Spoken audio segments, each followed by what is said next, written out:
Hello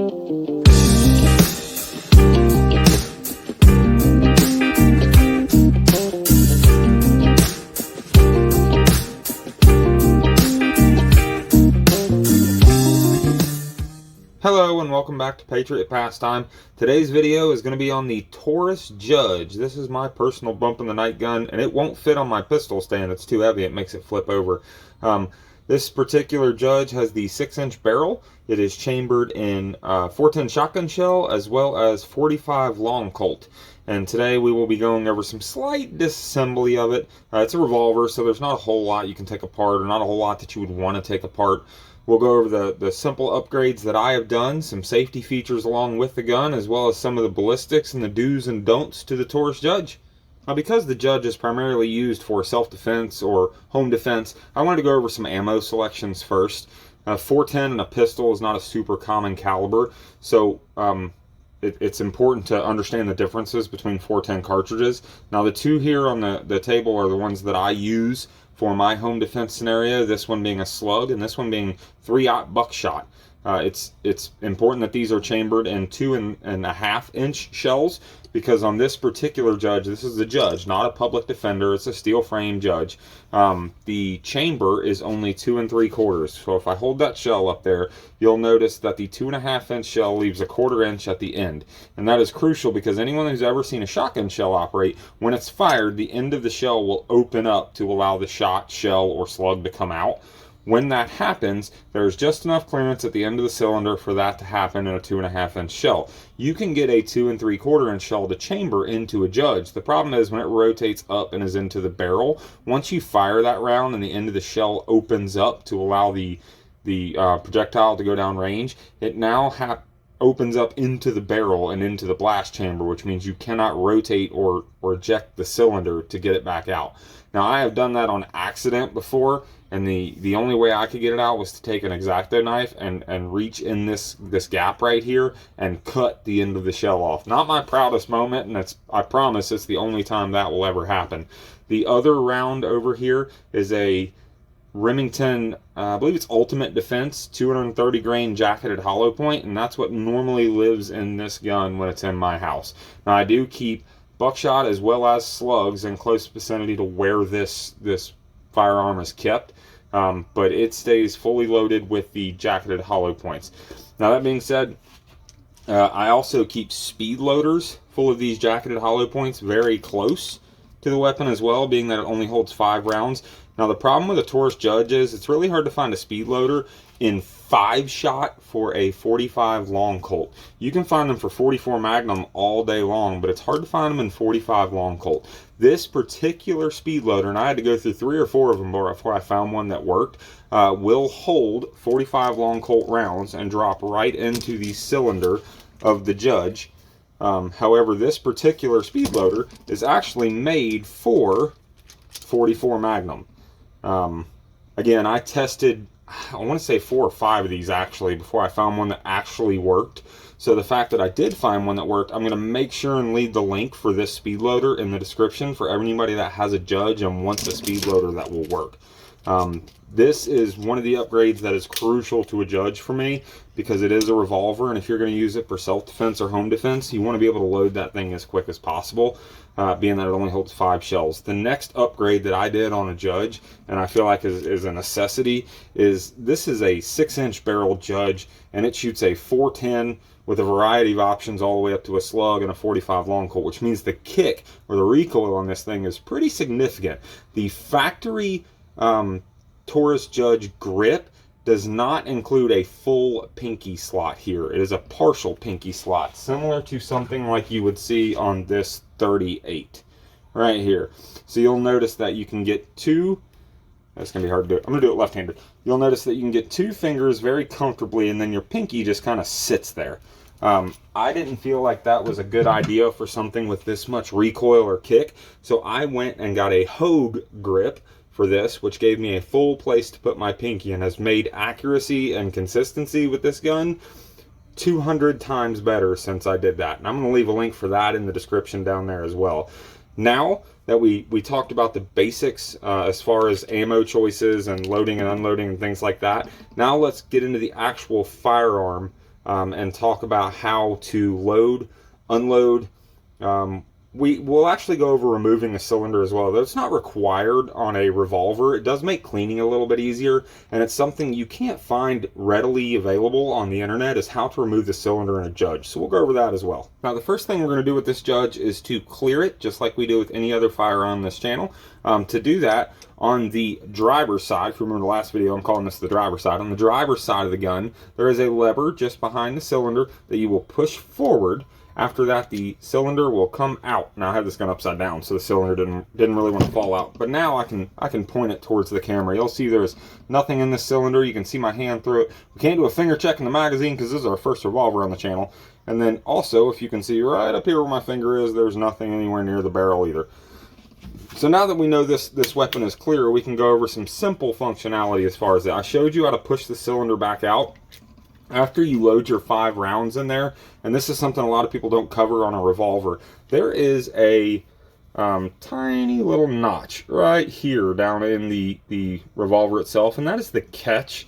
If you look in the cylinder, there are some slots and then some little cone-shaped indentions there. That's the catch for that in the cylinder. If you spin this like you see in the movies and slam it closed, you will eventually wear those notches out in the cylinder. So although it's cool to do and you see people do it in the movies, that is the worst thing you can do for a revolver. What you're supposed to do, and any revolver shooter will tell you this, is you will take 1 finger or 2 fingers, however you want to do it. You will push the cylinder up into the frame of the gun, and then you will rotate it. If you're looking at it from the back, you will rotate it clockwise until that catches. After that, it is locked up, and that is the correct way to close a cylinder on a revolver. Despite what you see in the movies or video games, you definitely don't want to spin this thing and slam it shut. That is terrible for a revolver, and that's a way to cut the lifespan of your gun in half. Now, as far as the rest of the outside of the pistol itself, this is the 6-inch barrel, which means it comes with a fiber optic front sight there. It's standard iron sights in the rear. There is a cup there to help alignment. It is a single or double action revolver. The double action trigger pull, again, this thing is clear. We already showed that. The double action trigger pull on this is probably 10 pounds, 10.5 pounds. The single action after you cock the hammer back is anywhere from 3.5 to 4. I'd have to put a pressure gauge on it to see what it actually is, but if I had to guess, the double action's around 10 and the single action's around 4. When you have the cylinder open after firing, there is an ejection rod, and this thing is clear. That's why I'm putting it around. There is a spring-loaded ejection rod in the front right here that will push the rims of those casings back to allow you to unload it, or you can point it to the sky and hit the ejection rod, and it'll actually make the casings fall out. However, with 410, sometimes I talked about in the opening of this video, the end of the casing opens up to allow those projectiles to come out. If it opens up too much, they won't actually fall out. You'll have to push the ejector out and then reach in and actually grab the shells and pull them out. It's common. Don't think there's something broke in the gun or it's cheap ammo. That's just how shotgun shells work. They're made out of plastic. Now, I told you in the opening of this video that we would take the cylinder out of this gun. It's not required for cleaning, but it does make servicing and getting into the barrel a little bit easier because you don't have to fight a cylinder. That being said, YouTube, if you're listening here, I'm not manufacturing a firearm. I am simply taking the cylinder out and putting it back in. That's something that any average user can do without any special permitting or licensing, as long as they can legally own the gun. So please do not flag this video. That being said, let's get into taking the cylinder out. To start, there is a flathead screw on the passenger side of the gun just below the cylinder in front of the trigger. Now, if this is the first time you're ever taking your Judge apart, this screw is going to be extremely tight. I would recommend making sure you have the right size flathead. I know it sounds weird because it's a flathead. Make sure you have one that fills the entire slot so you don't strip this screw out. Now, the first really important thing to take note of is when you pull this screw out, you're going to notice, if I can get this to focus, you're going to notice there is a little detent sticking out of the end of this. Now, that is a spring-loaded tiny little pin that will come out I am never going to be able to get this to focus, that will actually come out of this screw. Now, it is crucial, if you're taking this thing apart, make sure you're doing it on a tabletop where if this falls out when you get the screw out, you'll be able to find it. Don't do it over some Berber carpet or on a coffee table full of other crap, because if you lose this out of the end of the screw, you will never find it. And also, this is not something you want to cheap out on and try and replace from the 99-cent rack at your hardware store. If you do lose this detent or you strip the screw out, just get on Taurus's website, swallow your pride, and order another one. That being said, we'll put that detent back in the screw and set it aside so we don't lose it. After that, your cylinder is free and clear and ready to come out. Now, to remove the cylinder, you'll push that lever on the driver's side like we talked about before. You'll move the cylinder all the way out, and then you'll just simply grab it and pull it forward. Now, once you get the cylinder and the, I can't remember what this thing is called, but I'm going to call it the lever. I'm sure it has a name. I can't remember it right now. I'll think of it later. Once you get the cylinder and lever out, in the end of this lever or carrier arm, there is also a spring-loaded piece. Now, right here, if I use, actually, I'm just going to use the screwdriver. If I use my screwdriver, this little groove right here is what the spring-loaded part in the end of that screw rides in. That's what keeps this in place inside the gun. At the very end of it here, there is a pin with a spring attached at the end of it. This will be under tension when you pull this cylinder out, so make sure you don't pull it out super quick and then shoot out across the room. This is what keeps the cylinder from free spinning once it's in the gun. If this does fall out when you put your cylinder back in, you'll notice nothing locks it in place. This will make it free spin the entire time. This engages with that latch I was talking about in the frame of the Judge from the get-go. And that is the full disassembly of the cylinder. After that, you can just run your bore brush through each one of these openings in the cylinder to clean it out real good. I wouldn't recommend taking this carriage off.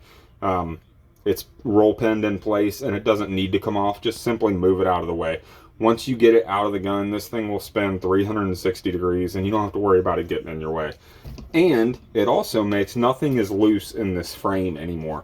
So it also makes cleaning this part a lot easier. Anybody that's shot a revolver knows there's a tiny bit of space in between the cylinder and the barrel, which means when you shoot, there's a lot of carbon buildup that builds up around the barrel and inside here, and sometimes that can be hard to get to if the cylinder is in the way. So popping the cylinder off every 5 or 10 times you take this thing to the range is probably a good idea. Now that you know how simple it is, I do it every time I go to the range. It's not a requirement, but it's probably good practice to get into the habit of doing it at least once or twice a year and making sure that carbon buildup is clean. To reassemble it, you'll put that spring-loaded pin back in the end of your carriage. There is a tiny little itty-bitty hole right up here. That spring-loaded pin will go in spring first, and after that, you simply line it up with the hole on your Judge frame and set it back in place. Now, it will only go in one way. If you have this thing rotated too high or too low, you'll never be able to get that hole started. So you might have to play with it a little bit just to get it to go into the hole, but it does just simply slot right back in there. Now, as I say that, I'm having a heck of a time getting mine in, but there it goes. It finally dropped in. Now, you'll notice there is still, if I can get my, oh, you're probably not going to be able to see it. There is still a little bit of a gap right here in between the carriage and the actual frame itself. We need to push that back all the way, and that's where that spring-loaded pin in there, that's what that's doing. That's interlocking with this lever inside of the frame, and that's why that wouldn't go back until we compress the spring. Now, before you put your screw in, I would recommend going ahead and closing this cylinder. That will keep it from falling off. If you're trying to put the screw in and you rotate the gun down like that, that cylinder is just going to fall out if it gets in the right spot. So I would recommend just closing the cylinder. After that, we will grab our tiny little screw back. Careful to note that the detent, spring-loaded detent, is still in the end there. And we will make sure that detent goes into the hole on the passenger side first. So I'm actually going to rotate the gun and point that hole down towards Mother Earth there, and then start the screw. After that, we can set it back on the table, grab our handy-dandy flathead here, and close her back up. Now, I said it was important to make sure you have the right size flathead. This is the perfect size, and this is the 5/32 flathead. So this one is going to fill that entire slot up. I'm sure in the owner's manual of the Judge it says somewhere what size you're supposed to use. This is the one I use. It's the one I've always used and it works just fine. That being said, that is the full overview of the Judge. There is some safety features on this Judge, and we will go over those next. Now, the Judge or the Public Defender doesn't actually have a physical safety on the gun to keep it from firing once it's in your hand. There's no trigger safety. There's no safety on the frame anywhere that'll keep it from firing. However, right below the hammer on this Judge, right there, you'll notice there is a securityed Allen bit. And any Taurus revolver you buy will come with a tiny little key that looks just like this. And if I can get it to focus, you can get a better view of that. It's got the Taurus logo on it and that tiny little security Allen at the end. If you put that key inside of that little Allen behind the hammer and rotate it clockwise about 90 degrees, now the hammer will not move. So you can't cock the hammer back to shoot this thing in single action. You can't pull the trigger to shoot it in double action because the hammer will not move. Now that is like that on every Taurus revolver I own. This is a 357 Magnum, and if you'll notice, that same notch is right there behind the hammer. Every Taurus that I own in revolver, or every Taurus that I've seen, all has that in that little security bit in the hammer, and all the keys are universal. Because I own a bunch of Taurus revolvers, if I lose this particular key, I can grab the one that come with any of the rest of mine, my 38s or anything, and it'll all work in the same gun. Just remember, if you go to the range and you keep this thing locked at home because you don't want your kids or anybody messing with it, and you go to the range, remember to take this key with you, because without this key, you cannot get this weapon to fire. You can't break it or override the safety in any way. That being said, that is the only physical safety on the Taurus Judge, and that pretty much wraps up the entire video. Revolvers are really redundant to cover, which is one of the reasons I waited so long before doing one. I own a lot of revolvers, and I wanted the Judge to be first, mainly because it was recommended from a friend of mine, but also it is the biggest caliber revolver I own for now. 45 long Colt. If you remember the last video, it's called 45 just because it's 0.45 of an inch wide. So even the 44 Magnum is a smaller diameter than this. Until I get me a 500 Magnum one day, this is gonna be the biggest revolver caliber I own. I do have a lot of 22 revolvers in single action because they're super fun to shoot. And I think the next video we will actually start with the Heritage Rough Rider Barkeep. I'm going to move the Judge out of the way here. We're going to start with the Rough Rider Barkeep. I'll probably put all the Rough Riders into one video because the only thing that separates them, one, the Barkeep doesn't have an ejector rod because the barrel is so short, and then the sights get a little bit different once you step out to the longer barrels. I own one of every length Rough Rider that they make. So we'll put all of those in one video and we'll do those next. But that's going to be it for the Taurus Judge. I hope you enjoyed the video. If you did, give it a like, and I look forward to seeing you next time.